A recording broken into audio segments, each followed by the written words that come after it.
അല്ലാഹു ഖുർആനിൽ പറഞ്ഞത് എത്ര സത്യമാണ്. ശിർക്കിന് വേണ്ടി വാദിക്കുന്നവർ അവരുടെ തെളിവുകളുടെ അവസ്ഥ എട്ടുകാലിയുടെ വല പോലെയാണ്. ഒന്നിങ്ങനെ ആക്കിയാൽ അത് പാറിപ്പോകും. ഇനി അദ്ദേഹം ഔലിയാക്കന്മാരെ വിളിക്കാനുള്ള തെളിവ് പറയുന്നത് നിങ്ങൾ കേട്ടു നോക്കൂ. ചില കാര്യങ്ങളെ പണിയെടുക്കാനും മലക്കുകൾക്ക് അല്ലാഹു തആല പണിയേൽപ്പിച്ചതുപോലെ മഹാന്മാരാകുന്ന ഔലിയാക്കളുടെ അർവാഹുകൾക്കും സ്വാലിഹീങ്ങളുടെ അർവാഹിനും അല്ലാഹു ചില ഡ്യൂട്ടികളും ചില പ്രവർത്തനങ്ങളും കൊടുക്കുന്നുണ്ട്. അതിന്റെ അർത്ഥം അവർ അല്ലാഹുവിന്റെ കൂറുകാരാണെന്നില്ല. മലക്കുകൾ എങ്ങനെ അല്ലാഹു കൊടുത്ത പണിയെടുക്കുന്നുണ്ടോ, എങ്ങനെ അല്ലാഹുവിന്റെ പണിക്കാരാകുന്നുണ്ടോ, അതുപോലെ ഔലിയാക്കൾ അല്ലാഹു ഏൽപ്പിച്ച പണിയെടുക്കുന്നു. അവർക്ക് അല്ലാഹുവിന്റെ പണിക്കാർ മാത്രമാണ്, കൂറുകാരല്ല. അല്ലാഹു ഖുർആനിൽ പറഞ്ഞത് എത്ര സത്യമാണ്. ശിർക്ക് ചെയ്യുന്നവർ, ശിർക്കിന് വേണ്ടി വാദിക്കുന്നവർ അവരുടെ തെളിവുകളുടെ അവസ്ഥ എട്ടുകാലിയുടെ മല പോലെയാണ്. ഒന്നിങ്ങനെ ആക്കിയാൽ പാറിപ്പോകും. എന്താ വലിയ തെളിവായി കൊണ്ടുവന്നത്? മലക്കുകൾക്ക് കഴിവ് കൊടുത്തിട്ടുണ്ട്, അതേപോലെ ഔലിയാക്കന്മാർക്ക് കഴിവ് കൊടുത്തു വളരെ പറഞ്ഞത്. അല്ലാഹു പറഞ്ഞോ?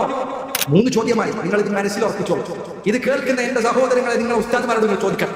1, മലക്കിന് കഴിവ് കൊടുത്തത് ഖുർആന്റെ രീതിയിലുണ്ട്. ഔലിയാക്കന്മാർക്ക് കഴിവ് കൊടുത്തായിട്ട് എവിടെ ഉള്ളത്?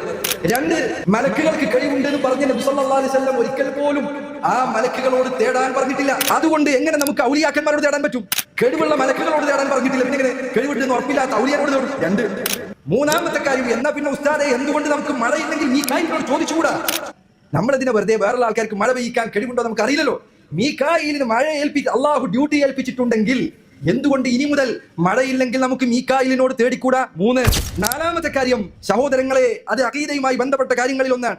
അഹ്ലുസുന്നത്തി വൽ ജമാഅത്തിന്റെ അഖീദ പ്രകാരം ഒരു മനുഷ്യനെ ചൂണ്ടി ഇയാൾ ഔലിയയാണ് എന്ന് പറയണമെങ്കിൽ ഒരു തെളിവ് വേണം.